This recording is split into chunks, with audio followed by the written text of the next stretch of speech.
4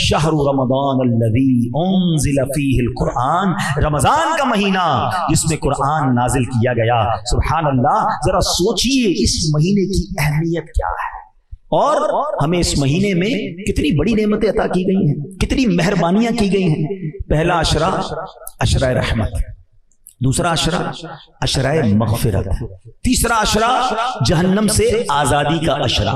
اچھا، اس میں بھی ایک رات، یہ شب قدر جو عطا ہوئی نا، اس کے پیچھے بڑی زبردست علماء نے سورہ قدر کے شان نزول لکھے، ٹھیک ہے؟ سورہ قدر پڑھتے ہیں نا، بسم اللہ الرحمن الرحیم، انا انزلناہ فی لیلۃ القدر وما ادراک ما لیلۃ القدر لیلۃ القدر خیر من الف شہر۔ یہ جو 3 آیتیں ہیں نا، اس کو سمجھیے گا ذرا، یہ قرآن کا بہت خوبصورت اسلوب ہے، یہ the way of قرآن ہے کہ جب قرآن کو کسی بات پر emphasize کرنا ہوتا ہے، کسی بات کی تاکید کرنی ہوتی ہے، تو قرآن خود کوسچن ہم سے پوچھتا ہے، انا انزلناہ فی لیلۃ القدر، ہم نے نازل کیا اسے لیلۃ القدر میں۔ پھر آگے فرمایا وما ادراک ما لیلۃ القدر، تم نے کیا جانا لیلۃ القدر کیا ہے؟ یہ کوسچن کرنے کا مطلب یہ ہے کہ اٹریکشن لی جائے، لوگ سمجھے کہ بڑی اہم بات ہونے جا رہی ہے، be prepare for that words. جس طرح قرآن نے سورہ قارعہ میں فرمایا القارعۃ ما القارعہ وما ادراک ما القارعہ، تم نے کیا جانا قارعہ کیا ہے، اور اس کے بعد قرآن اسے ڈیفائن کرتا ہے۔ بالکل اسی طرح قرآن یہاں کہہ رہا ہے کہ تم نے کیا جانا لیلۃ القدر کیا ہے۔ پھر فرمایا لیلۃ القدر خیر من الف شہر، یہ وہ رات ہے جو 1000 مہینوں سے بہتر ہے۔ There is a question, why 1000 months؟ یہ 1000 مہینوں کی کیلکولیشن کیا ہے؟ 100 سال ہوتے، 50 سال ہوتے، 200 سال ہوتے، یہ 1000 مہینوں کے پیچھے لاجک کیا؟ اس کے پیچھے علماء نے، مفسرین قرآن نے بہت ساری جس کو کہیں شان نزول بیان کی ہے۔ نبی پاک علیہ الصلوۃ والسلام نے صحابہ کرام کے سامنے ایک واقعہ بیان کیا، پیارے آقا علیہ السلام نے بتایا، جس کا مضمون ہے کہ پچھلے زمانے میں ایک بزرگ ہوتے تھے، ان کا نام تھا شمعون، بنی اسرائیل کا زمانہ تھا، حضرت شمعون۔ نبی پاک نے فرمایا کہ وہ بڑی اللہ کی عبادت کرتے تھے، دن میں جہاد کرتے، رات کو عبادت کرتے، اور 1000 مہینوں تک انہوں نے ایسے وقت گزارا، روزہ بھی رکھتے تھے، بڑے جاندار تھے، بڑے طاقتور تھے، مگر بڑی صفاکی کے ساتھ، طویل واقعہ میں شارٹ کر کے بتا رہا ہوں، بڑی صفاکی کے ساتھ، بڑے ظلم کے ساتھ آپ کو شہید کر دیا گیا۔ اب جب صحابہ کرام نے واقعہ سنا تو کیا شاندار مائنڈ سیٹ تھا صحابہ کرام کا۔ ہمیں کوئی پچھلی قوم کی، پچھلے کسی لوگوں کی بات بتائے تو کہتے ہیں اچھا اتنے پیسے تھے ہمارے پاس کیوں نہیں ہے۔ ہم تو کسی کے گھر جاتے ہیں، اس کا گھر دیکھ کے ہمارا موڈ آف ہو جاتا ہے، یار اس کا اتنا بڑا، میرا چھوٹا سا گھر ہے، اتنی بڑی گاڑی میری کب ہوگی، اس کی گاڑی دیکھے تو رات نہیں گزرتی۔ اللہ کے بندو، اس ریس میں مارے جاؤ گے، ہاں یہ کبھی نہیں جیت سکتے، پریشان ہی رہو گے۔ اگر یہ والی ریس کرنی ہے نا تو پریشان ہی رہنا ہے، کیونکہ کروڑ پتی ارب پتی کو دیکھ کے پیچھے رہ جائے گا، ارب پتی کے اوپر خرب پتی موجود ہے۔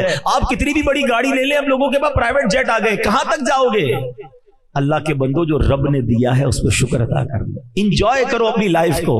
ہاں چلے ایک اس بات کو یہی روکتے ہیں، یہ بات جب چلی ہے اور اس کیلیبر کے لوگ بیٹھے ہیں، لائف میں اگر سکون لانا چاہتے ہیں نا تو 2 باتیں یاد کر لیں کہ نعمتوں میں اپنے سے کمتر لوگوں کو دیکھیں، ٹھیک ہے، اور نیکیوں میں اپنے سے آگے لوگوں کو دیکھیں، آپ کی لائف مزیدار ہو جائے گی۔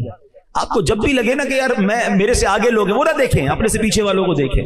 جھونپڑی میں لوگ رہ رہے ہیں، روڈوں پہ سو رہے ہیں، کھانے کو پیسے نہیں ہیں، گھر نہیں ہے، ہاسپٹل میں پڑے ہوئے ہیں، بڑی بڑی بیماریاں ہیں۔ ارے اللہ نے تو مجھے کروڑوں سے اچھا بنایا ہے، میں کیوں آگے والے کو دیکھ کر ٹینشن میں ہوں؟ پیچھے والوں کو دیکھو گے تو سجدے سے سر نہیں اٹھے گا، شکر کرتے کرتے زندگی گزر جائے گی، اور انجوائے بھی کرو گے اپنی لائف کو۔ ہاں نیکیوں میں دیکھو، کمپٹیشن کرنا ہے، آئیے نا میں بتاتا ہوں، صحابہ کرتے تھے نا کمپٹیشن، وہ بھول گئے آپ؟ حضرت عمر رضی اللہ عنہ آدھا مال لائے تھے، حضرت ابوبکر صدیق اپنے گھر کا سارا مال لے آئے، کیوں؟ کمپٹیشن تھا، نیکیوں میں آگے بڑھنا ہے۔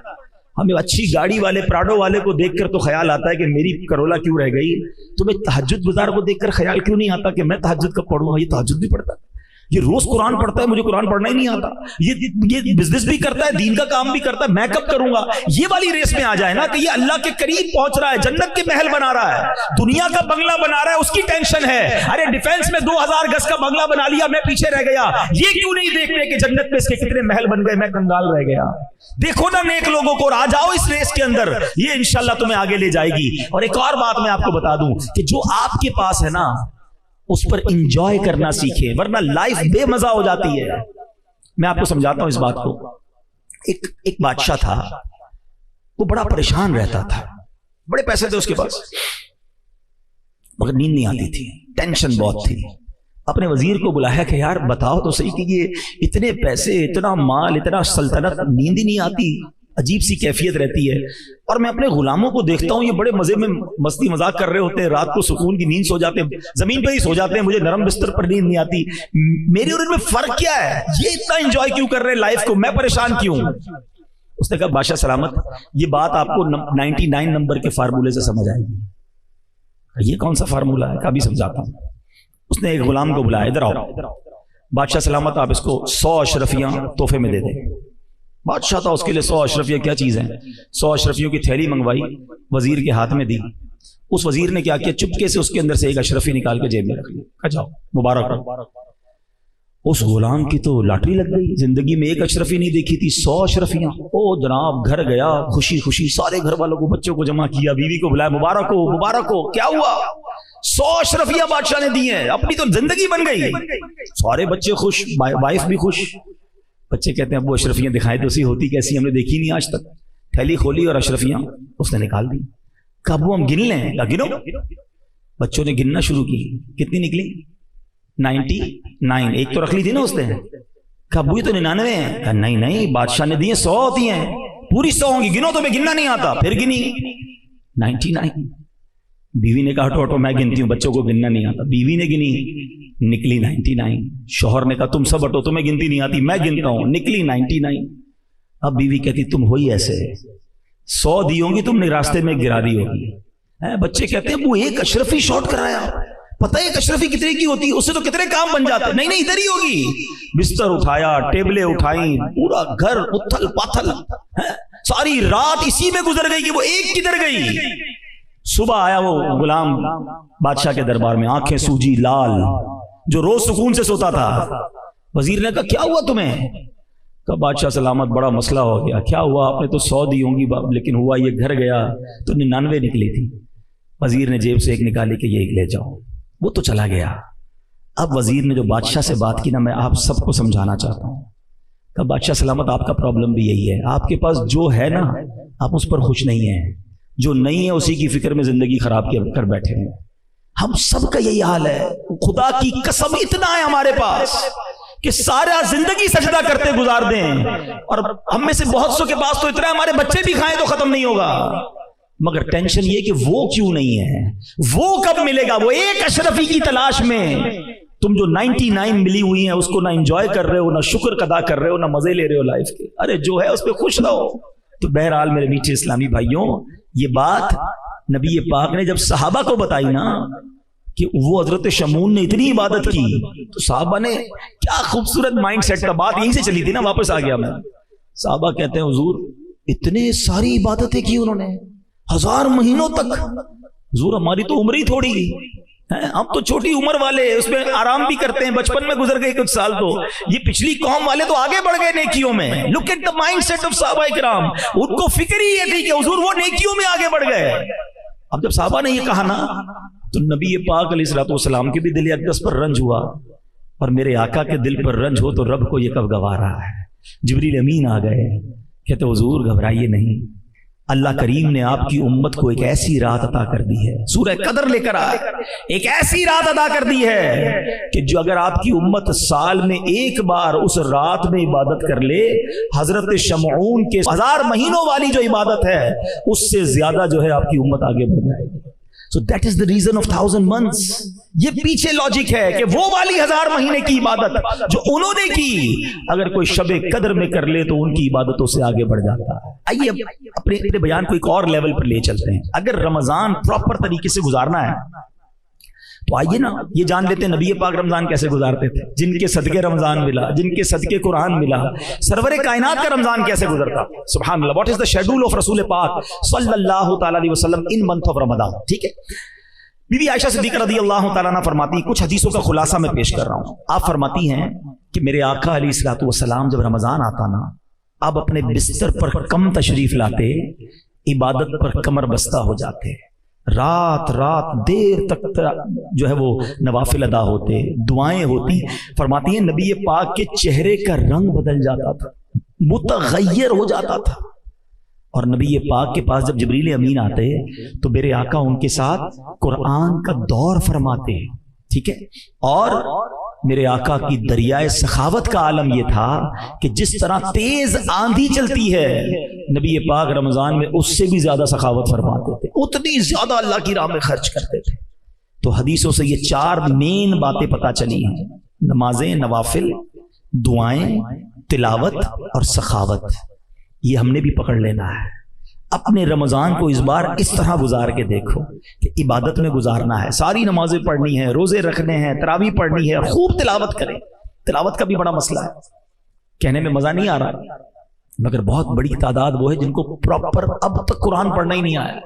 دنیا بھر کی معلومات، $1 لینا نہیں، ڈالر کا روز ریٹ چیک کرنا ہے، سونے کا بھاؤ چیک کرنا ہے، دنیا بھر کی بحث کرنی ہے، قرآن پڑھنے نہ سیکھ سکا. بتاؤ نا یہ کیسی زندگی ہے. حدیث پاک کے الفاظ ہیں وہ دل ویران ہے جس میں کچھ قرآن نہیں ہے. اپنے آپ سے پوچھو، اتنی نالج دنیا کی اور دل ویران قرآن کے بغیر. نہ کریں ایسا. ایٹ لیسٹ اس رمضان کو تو انڈرسٹینڈنگ آف قرآن کا مہینہ بنا لو نا. اس رمضان میں اپنا شیڈیول ایسا بنائیں کہ یار 1 گھنٹہ روزانہ ایٹ لیسٹ تراویح کے علاوہ میں صرف قرآن کو دوں. اور آپ کے لیے کتنی آسانی ہو گئی ہے. ایک بزرگ نے بڑی پیاری بات کی کہ پچھلے 1400 سالوں میں دین سیکھنا اتنا آسان نہیں تھا جتنا اب آسان ہو گیا ہے. کتابیں PDF پہ آ گئیں، ویڈیوز آنا شروع ہو گئیں، کورسز آن لائن ہونا شروع ہو گئے. یعنی اگر کوئی دین سیکھنا چاہتا ہے، نہیں چاہتا تو اس کی مرضی ہے. اب فنگر ٹپس پہ علم دین ہے.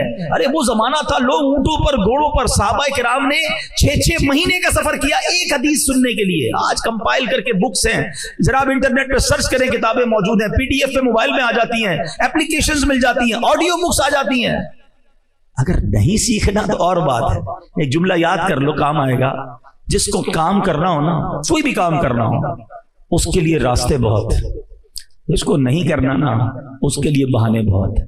اب آپ راستے نکالنے والے ہیں یا بہانے بنانے والے ہیں، یہ خود سوچ لیں. میری گزارش ہے اس رمضان میں انڈرسٹینڈنگ آف قرآن ڈیولپ کریں. اللہ کہتا کیا ہے قرآن میں، فرمایا کیا اس نے، مجھ سے کیا بات کی ہے رب نے. خدا را قرآن کو وقت دیں، قرآن کی اپنے تلفظ درست کریں. دعوت اسلامی یہ ساری سروسز آپ کو دے رہی ہے. آن لائن کلاسز موجود ہیں، آپ آن لائن پڑھ لیں گھر بیٹھے. آپ کو آن لائن قاری صاحب پڑھا دیں گے، اسلامی بہنوں کو اسلامی بہنیں پڑھا دیں گی. اس کے علاوہ ہمارے پاس ہم نے بڑی ایک آسان تفسیر قرآن صراط الجنان بالکل آسان اردو میں موجود ہے. اس کو PDF بھی ڈال دیا ہے، اس کو اپلیکیشن بھی بنا دیا ہے، آپ آڈیو بھی ریلیز کر دی ہیں تاکہ آپ گھر بیٹھے صرف سنتے ہی رہیں قرآن کو کہ ترجمہ کیا ہے، تفسیر کیا ہے. اور آج کی اردو میں 100 سال پرانی اردو ڈیفیکلٹ تھی اور آسان اردو میں لکھ دیا کہ لوگ سمجھیں. تو اس بار قرآن کے ساتھ رمضان گزاریں. میرے آقا دور فرماتے تھے قرآن کو. جو حافظ بچے مجھے سن رہے ہیں، کم از کم رمضان میں قرآن تو پکا کر لیں. رمضان میں تو اپنے قرآن کی دہرائی کریں. ویسے تو سارا سال ہی آپ کو کرنا چاہیے تھا، لیکن یہ تو نزول قرآن کا مہینہ ہے. خاص رمضان اور قرآن کا ایک کمبینیشن ہے، اس کو حاصل کر لیجئے. اور پھر اس رمضان میں سخاوت کیجئے. اور یہ جو سخاوت ہے نا، اس کے پیچھے بھی ایک لاجک بڑی پیاری ہے. رمضان کو ماہ صبر بھی کہا جاتا ہے، ماہ مواسات بھی کہا جاتا ہے. ماہ مواسات کے معنی کیا ہے؟ خیر خواہی کرنا، مدد کرنا ہے، لوگوں کی ہیلپ کرنا. اب اس میں بھی پتہ کیا ہوتا ہے، بڑی پیاری بات مولانا نقی علی خان جو اعلیٰ حضرت کے بھی والد صاحب لکھتے ہیں کہ رمضان کے روزوں کے پیچھے ایک لاجک ہے. جب انسان بھوکا ہوتا ہے نا، ڈھال ہو جاتا ہے، اثر کے بعد کیفیت ہو جاتی ہے نا، تو بتا اس کو احساس ہوتا ہے کہ غریب کیسے زندگی گزارتا ہے. تمہاری اوقات کیا ہے یہ پتہ چل جاتی. وہ ٹور، وہ کر و فر، وہ جاہو جلال، آواز ہی نہیں نکل رہی ہوتی. انسان اپنے آپ کو حقیر، عاجز محسوس کرتا. اگر کرے تو یہ رائٹ طریقہ ہے عاجزی اختیار کرنے کا. روزے رکھ کر احساس کرو کہ میں تو افطار کر لوں گا، غریب تو پورا سال ہی بھوکا ہوتا ہے. اور اس میں بھی ہمارے یار دوست کیا کرتے ہیں، سحری میں اس لیے زیادہ کھاتے ہیں کہ پورا دن بھوکا رہنا ہے، اور افطار میں اتنا کھاتے ہیں کہ پورا دن بھوکا رہتے ہیں. پھر سحری اور افطار کے درمیان 4 بار اور کھانا ہے کیونکہ بھائی کل روزہ رکھنا ہے. کچھ دوستوں کا تو پتہ چلتا ہے کہ رمضان میں ویٹ بڑھ جاتا ہے. ارے روزے بھی رکھے اور وزن کیسے بڑھ گیا؟ زیادہ کھایا نا. آپ دیکھ لیں 5-6 رمضان بعد تراویح میں آپ کو کھانسیوں کی آوازیں آنا شروع ہو جائیں گی، کیونکہ ہمارے تو افطار کے واجبات میں سے سموسے ہیں، پکوڑے ہیں، اس کے بدلے تو لگتا ہے افطار ہی نہیں ہوتا. وہ 5-6 چیزیں تو ضروری ہیں. اب روز تیل کی آئٹم کھائیں گے تو گلا خراب ہونا ہے. 10-15 رمضان کے بعد ڈاکٹر سے پوچھ لیں, ادھر جناب وومٹنگ کی اور ڈائریا کی اور اس کی لائنیں لگی ہوئی ہوتی ہیں, کیونکہ ہر چیز کھانی ہے, زیادہ کھانی ہے, اس لیے نہیں آیا رمضان. اچھا جو حکمت تھی بھوکا رہنے کی, وہ بھوک ہی نہیں لگتی. اچھا کچھ ایسے جو سوتے ہی رہتے ہیں, اللہ معاف کرے, ایسے بھی لوگوں کے بارے میں سنا سحری کر کے سوتے افطار میں اٹھتے ہیں. ہم جب چھوٹے تھے خارا در میں تو ایک جملہ سنا تھا, ہمارے کچھ جو دوست تھے وہ کہتے ہیں بھونپو ٹو بھونپو روزہ رکھتے ہیں. وہ پہلے بھونپو بچتا تھا نا سحری ختم ہونے کا اور افطار کا, بولا بھونپو کر سن کے سو گئے, اب اگلے بھونپو پہ اٹھیں گے. اللہ اکبر, یہ کون سا روزہ ہے کہ تمہاری نمازیں قضا ہو رہی ہیں؟ ٹائم پاس کر رہا ہوں یار, روزہ رکھا ہے تو کیا کر رہے ہیں؟ ویڈیو گیم کھیل رہے ہیں, معاذ اللہ فلمیں دیکھتے ہیں, سنا ہے کیا کر رہے ہیں ہم رمضان کے ساتھ. یہ ہمیں بھوک کا احساس دلانا مقصود تھا. ایک بندے کے بارے میں مولانا نقی علی خان صاحب لکھتے ہیں کہ وہ بڑے پیسے بانٹتا تھا غریبوں میں. اس کے رشتہ دار سمجھاتے کہ بھائی اتنا خرچ مت کر, بچا کے رکھ. بولتا نہیں میں اللہ کی راہ میں خرچ کروں گا. ماشاءاللہ کرتا رہتا. 2-4 دوستوں نے کہا اس کو پکڑ کے بند کر دیتے ہیں تاکہ اس کو یہ انسان بن جائے, تھوڑے بچانا سیکھ جائے. بند کر دیا اس کو کچھ دنوں کے لیے, بھوکا رکھا, قید کر دیا. تھوڑے دنوں بعد چھوٹا نا, جب اس کو چھوڑا تو وہ جا کے اس نے اور خرچ کرنا شروع کر, زیادہ خرچ کرنا شروع کر دیا. تو کہا تمہیں قید سے سبق نہیں ملا؟ کہتا قید میں گیا تو سبق مل گیا کہ بھوکا رہا تو پتا چلا کہ بھوکوں کا حال کیا ہوتا ہے. غریبوں کی فکر تو قید میں رہ کے مجھے ہوئی کہ میں چند دن قید میں رہا ہوں تو میرا یہ حال ہے. جو بیچارے ساری زندگی اس طرح گزارتے ہیں ان کا کیا حال ہوگا. یہ سبق دینے آتا ہے رمضان. مگر یہاں تو پلاننگ ہی کچھ اور ہے. تو پلیز اس رمضان میں نبی پاک کے انداز کو فالو کر لیں اور خوب خرچ کریں. ایک بات آج یاد کر لیجیے, ویسے تو میرے آقا علیہ الصلوۃ والسلام جو فرمائے حق ہے, مگر نبی پاک نے یہ فرمانے سے پہلے کیا ایمفسائز کیا, تاکیداً کتنی شاندار بات فرمائی. حدیث پاک کا خلاصہ ہے کہ میں اللہ کی قسم کھا کر کہتا ہوں, راہ خدا میں خرچ کرنے سے مال کم نہیں ہوتا. تو ڈیفینیٹلی ہو گیا نا کہ آپ نے خرچ کرنا ہے اور یہ کم نہیں ہونا. کیلکولیٹر کہے گا کم ہو گیا, ہاں یہ بتا دوں, £1,00,000 میں سے 5,000 دو گے تو 95 ہی کیلکولیٹر بتائے گا نا. لیکن کچھ باتیں بیونڈ دا کیلکولیٹر ہوتی ہیں. اگر کوئی شخص کھیت میں جائے 2 بوری بیج کی لے کر اور اپنی زمین پر وہ سارے بیج چھڑک کر آ جائے تو کیلکولیٹر تو یہ کہے گا کہ 2 بوری زیرو ہو گئی, ختم ہو گئی. عقل مند بندہ کہے گا 2 بوری ڈال کر آیا ہے, تھوڑے دنوں بعد 2 ٹرک لے کر آئے گا. تو یہ اللہ کی راہ میں خرچ کرنا بیج ہی ہے. یہ تم بیج ڈالو اللہ فصل عطا فرمائے گا, ہمیشہ ملٹی پلائی ہوتا ہے. جو لوگ پوری زکات دیتے ہیں ان سے پوچھ لیجئے کہ اگلے سال وہ زیادہ دے رہے ہوتے ہیں. کیسے زیادہ دے رہے ہیں؟ کیونکہ اللہ اور برکت ڈال دیتا ہے. تو ہمیشہ ایک تو میرا ایک بہت بڑا درد ہے اور اللہ کرے کسی کے لیے فائدہ ہو جائے. آپ بھی اس بات کو پلیز میں کہتا ہوں وائرل کریں, بات کریں, دوستوں میں بیٹھتے ادھر ادھر کی گپ شپ یہ والی بات کریں جو میں اب کرنے جا رہا ہوں. یعنی میری اب یہ فیلنگ اسٹرانگلی بنتی جا رہی ہے کہ جس طرح رمضان کے علاوہ بدقسمتی سے لوگ شاید 7-8-10% نماز پڑھتے ہیں, ایسا لگتا ہے کہ اب زکوٰۃ بھی 7-8-10% لوگ ہی پوری دیتے ہیں. نہیں دیتے زکوٰۃ. زکوٰۃ کی کیلکولیشن ہی کرنا نہیں آتی ہے, ذہن ہی نہیں ہوتا. بس تھوڑے بہت دے دیے, اتنے دے دو بس. کسی کی شادی کرا دی, کسی کا یہ کر دیا, ہو گئی ہماری. کیسے ہو گئی بھائی؟ ٹیکس ریٹرن آپ بھرتے ہو یا آپ کا وکیل بھرتا ہے؟ کیوں وکیل سے کرواتے نہیں یار, اس کو ذرا صحیح حساب آتا ہے. زکوٰۃ کا حساب آپ نے کیسے بنا لیا؟ آپ کو زکوٰۃ کا حساب بنانے کے لیے کسی عالم دین سے رجوع کرنا چاہیے. یہ پلر آف اسلام ہے, بچپن سے پڑھتے آ رہے ہیں نا. اسلام کے 5 پلر ہیں, 5 ستون ہیں. ایمان لانے کے بعد کیا ہے؟ نماز, روزہ, حج, زکوٰۃ. زکوٰۃ کو نہ سمجھنے کے لیے کوئی تیار ہے, نہ پراپر دینے کے لیے تیار ہے. حالانکہ پورے سال میں ایک بار, وہ بھی کتنے سارے مال کو تو ڈڈکٹ کر دیا گیا. اگر میں لاجیکلی بات کروں نا, ہے تو 2.5% ہی, لیکن اگر لاجیکلی بات کی جائے, اگر سمجھانے کے لیے, تو زکوٰۃ تو شاید 1-1.5% بنتی ہے. آپ کہیں گے یہ کیسے بھائی؟ آپ کا گھر نکل گیا زکوٰۃ سے, آپ کی فیکٹری نکل گئی, آپ کی ساری گاڑیاں نکل گئی, گھر میں جو سامان ہے وہ نکل گیا, اگر کوئی کرائے پہ جگہ دی تو وہ بھی نکل گئی.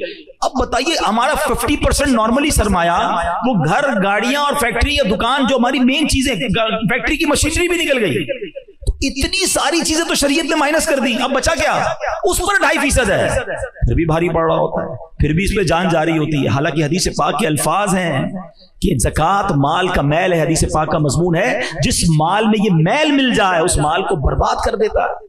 اور آگے عذاب الگ ہے, ادھر تو بربادی ہے, ادھر عذاب الگ کھڑا ہے. حالانکہ دینے والوں سے کیا فرمایا؟ سبحان اللہ, کہ اپنی زکوٰۃ دے کر اپنے مالوں کو مضبوط قلعوں میں قید کر لو, سیکیور ہو جاتا ہے آپ کا مال اللہ کی رحمت سے. اور ایک کتنی خوبصورت حدیث ہے کہ اللہ کے حبیب فرماتے ہیں کہ رب فرماتا ہے, حدیث قدسی ہے کہ اے ابن آدم، حدیث پاک کا مضمون ہے، اپنا مال میرے پاس جمع کروا دے. اللہ کہہ رہا ہے اے میرے بندے اپنا مال میرے پاس جمع کروا دے، نہ جلے گا نہ ڈوبے گا نہ کم ہوگا، میں تجھے اس دن لوٹاؤں گا. نہ جلے گا نہ ڈوبے گا نہ چوری ہوگا، یعنی کم نہیں ہونا، اور میں تجھے اس دن لوٹاؤں گا جس دن تجھے ایک ایک نیکی کی ضرورت ہوگی. اللہ اکبر. وہ دن کون سا ہوگا؟ جب بیٹے کو ماں بھی مدد نہیں کرے گی، باپ کو بیٹا بھی جواب نہیں دے گا، نفسا نفسی کا دور ہوگا، ایک گناہ کوئی لینے کے لیے تیار نہیں ہوگا، ایک نیکی کوئی دینے کے لیے تیار نہیں ہوگا، اور اللہ کے یہاں وہ تمہارا ڈپازٹ جمع ہوگا. جب رب فرماتا ہے میں تمہیں اس دن دوں گا جس دن تمہیں ایک ایک نیکی کی ضرورت ہوگی، پھر خرچ کرنے میں سوچیں. رمضان سخاوت کا مہینہ ہے، رمضان عطاؤں کا مہینہ ہے، اور آپ بانٹے جائیں. اگر زکوٰۃ دے بھی دی نا اور نیکی کا کوئی اور کام آ گیا اور دے دیں.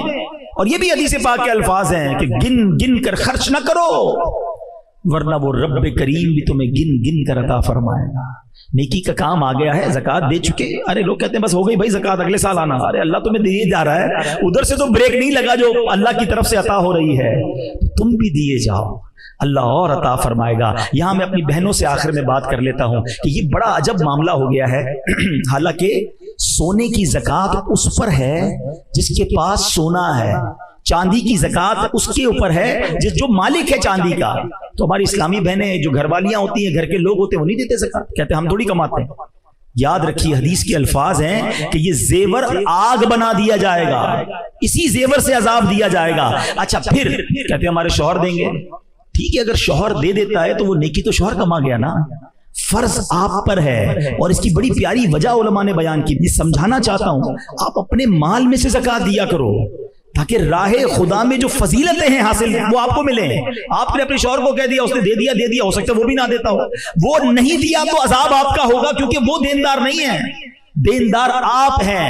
اور آپ دیں تاکہ ایک تو اللہ، دیکھیے یہی تو اللہ سے محبت چیک ہو رہی ہے نا، کہ بندے کو مال سے محبت ہے یا اللہ سے محبت ہے. تو یہ خواتین کو بھی یہ پریکٹس ہر سال کرنی چاہیے کہ یہ میرے زیور، یہ میرا تھوڑا سا حصہ بیچیں اور اس سے میری زکوٰۃ دیں، جو بھی اس کے پورا نصاب بنتا ہے اس کا حساب کریں میری بہنیں، تاکہ یہ اجر، یہ ثواب یہ آپ کو ملے، اللہ اور دے دے گا.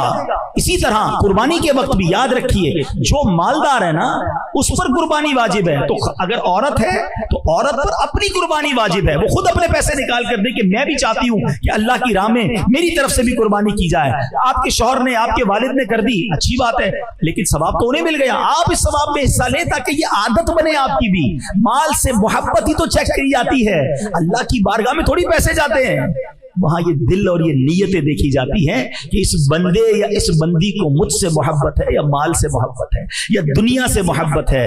اللہ اپنی اور اپنے رسول کی محبت عطا فرمائے، دین کی محبت عطا فرمائے. اچھا زکوٰۃ دینے میں ایک اور بڑا مسئلہ، ایک تو زکوٰۃ پراپر بناتے نہیں ہیں، حساب کر بھی لیا تو زکوٰۃ دینے میں بڑی سستی ہے، یار ہم تو پورا سال تھوڑے تھوڑے کر کے دیتے ہیں. نہیں جناب، اگر زکوٰۃ کا دن آ گیا اور آپ کی زکوٰۃ آپ پر لاگو ہو گئی تو آپ نے اسی دن زکوٰۃ نکالنی ہوگی.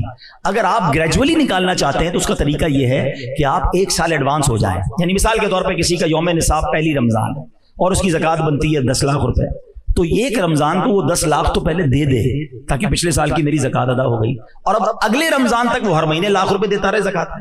اگلے رمضان میں جا کے کیلکولیٹ کر لے، 8 لاکھ دے دیے تھے، اب 10 بنتے تو 2 دے دے، 10 دے دی اور 12 بنتے تو مزید 2 دے دے، کم بنتے ہیں. اب ایسا بھی دیکھو شریعت کے طریقے آسان ہے کہ کسی نے پورے سال میں زکوٰۃ دے دی 10 لاکھ روپے، بعد میں کیلکولیشن کی زکوٰۃ تو بنتی تھی 9 لاکھ روپے، تو کوئی بات نہیں، 1 لاکھ روپے اگلے سال کی زکوٰۃ کے لیے کیری فارورڈ کر لے.